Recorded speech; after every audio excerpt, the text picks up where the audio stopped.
So let's talk about Darwin.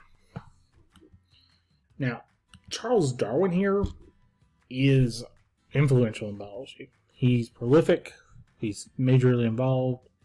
He explored the planet at a very young age. He graduates seminary, which is like a religious college, to be a priest or something along those lines, to be part of the Church of England.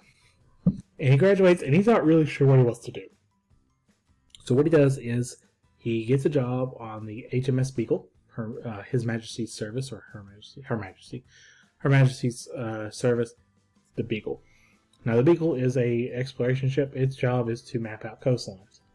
And on that ship, though, like most of these events, they're going to circumnavigate the world. Then they like to bring along naturalists, scientists. And their job is to study the local flora and fauna of the areas while the ships do their mapping. And that's his job. So the HMS Beagle leaves, goes down to South America, circumnavigates, stops at a couple places, the biggest one being the Galapagos Islands. Not the only one, but the Galapagos Islands is probably the most famous place that Darwin stops, that everybody knows about. He studies a bunch of animals there. We'll talk about those in a moment. And he also circumnavigates the rest of the world. It's a multi-year journey, and he doesn't return to England until much later. Now, once he returns to England, by the way, he's consistently sending stuff back, because we're talking about the Royal England, the Royal Armada of England. They have ships at every port that can send stuff back to England. And that's what he's doing. He's constantly sending stuff back to England. His work's getting published, serialized. He's doing all sorts of stuff. His book about the HMS Beagle was a bunch of collected information, and it's very popular. So Darwin's kind of a celebrity of sorts now. He's kind of like the Bill Nye or Neil deGrasse Tyson of his time. Everybody knows who he is. He's a big deal scientist. He returns to England, and he comes up with this concept called natural selection. Then he sits on it. See, Charles Darwin had some anxiety issues, I read. But he is highly prolific. He's still involved in the biological community. He is still putting out work. He's doing all this stuff. However, he's still not publishing his book on the origin of species that we see on the screen. It isn't until another man by the name of Alfred Wallace, Sir Alfred Wallace, I should say, wrote to Darwin. Again, Darwin's the leading expert of this stuff. He's been doing it for quite some time. Tell Darwin, hey, I'm about to publish this work. I want you to look over it. And Darwin goes, oh my gosh, this is the same concept I'm proposing. And they had an agreement to publish together simultaneously with the Royal Science Society. And Darwin's name's on everything, and Wallace didn't. Doesn't get enough credit. Wallace almost died for his work, but that's beside. He literally almost drowned in the ocean. But Darwin, lived on, did his thing. Everybody knows he. So let's talk about his theory. Now, natural selection is based on some basic concepts, and I guess I need to move my screen here. And the four basic components of natural selection is, first one being overproduction of offspring. See, Mathis got something right here, that populations tend to overproduce. See, more individuals are born than they are going to make it to adulthood. That's the truth. A good example of this is the sea turtle. Now, the sea turtle is going to take a journey, and there's going to be hundreds of these sea turtles born. Only a handful are going to make it to the ocean. Now, once they make it to the ocean, it's pretty smooth sailing. Next rule is variation amongst individuals. So Darwin said there has to be variation within the species. Here's a great example, some butterfly variation. Each of these wing patterns are of the same species, but they are completely different. That variation is going to be critical, because now you have overproduction, you have variation. Without variation, none of this takes place. But now you have variation, so you have differences amongst individuals. And those differences mean there's going to be competition. See, in competition, there's a winner and a loser. And some organisms are different. And because they're different, they're going to compete better. And whatever made them compete better is going to make them unique in a way.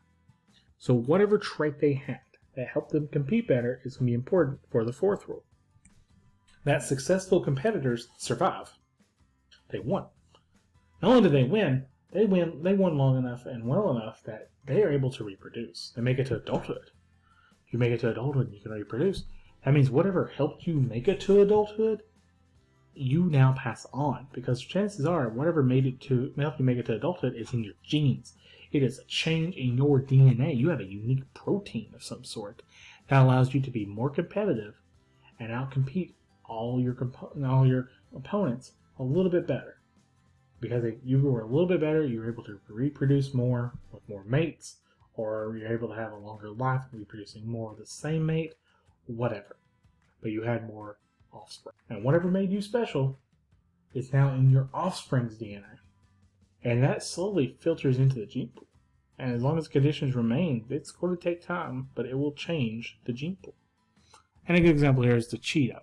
So the cheetah with optimal leg length. Now what keeps that in check is if the cheetah has longer legs for greater speed, it's cool because cheetahs do hunt for speed. Problem is that's at a cost. They're still building on the same raw materials. The longer legs mean they're going to break more. If you have a broken bone and your main thing is running, it's not good. So they're kind of well kept. Also, there's a lot of genetic problems with cheetahs. Now there is a fifth step, and I didn't really mention it, but the fifth step is basically you repeat the process for many, many years. Now over time, life will adapt to the environment. And they become more special and more unique and fit the environment to the best, their abilities. Next example of the way we can talk about when it comes to evolution is we can look at things like artificial selection. We can look at stuff like livestock and domesticated animals. These are organisms that have been specialized and produced for whatever desired traits. So we are not only doing evolution, we're carrying out the selection. We're picking traits instead of nature or the mates. We're picking the traits. That's what artificial selection is. We're human. We're picking the traits. And we're going to pick whatever we please. And this one here is livestock. We're picking one for the muscle content. It tastes terrible because there's very little fat. And we picked this one here because we needed animals without, fur dander to worry about. So we make this Sphinx cat. These are all examples of artificial selection. We can also look at things like food and cash crops. Now, cash crops, we're going to use an old school, middle school term here, an elementary school term. I don't even know if they call it that anymore. Things like corn. I've talked about this in another video. But corn is a great example of artificial selection. Humans have decided and picked corn that best suits their desired diets. And we cultivated it and cultured it and picked the traits that worked for us, and we got corn. And it tastes like corn. It's great. Some other examples of natural selection. Pesticide resistance. So pesticides only work most of the time. The times that don't work, probably because that organism is resistant. Has whatever antibodies, etc. to fight off the chemical or the toxin or whatever you're using. So it can fight it off. It doesn't affect it. And because it doesn't affect it, all of a sudden you just killed all of its competition. You are now the selective pressure. And nature said, hey, you can't live unless you have this resistance. And all of a sudden these organisms have resistance. They're going to survive and reproduce and slowly take over their populations. Life will always adapt, by the way. If possible, as long as the life is able to survive long enough and has enough variation in the gene pool, life will adapt. Life will, find a way, to quote Jurassic Park. So, like I said here, why pesticides are used kills those who are non-resistant, but those who will reproduce, things like resistance will build up in the population. Other examples of this are antibiotic and antiviral resistance. Basically, you put a pressure on bacteria and viruses to survive. They will find mutations that work. Now, they don't directionally go, I need a mutation to get me around to this chemical. It's just a fluke. They happen to have a mutation that worked out really weird. And any other time, it wouldn't have helped them. But all of a sudden here, it's the best thing ever. So they're able to survive and reproduce. The random gene they had that was doing them nothing until it was exposed to a chemical that allowed them, to survive. That gene allowed them to survive. Until that event happens, it's useless.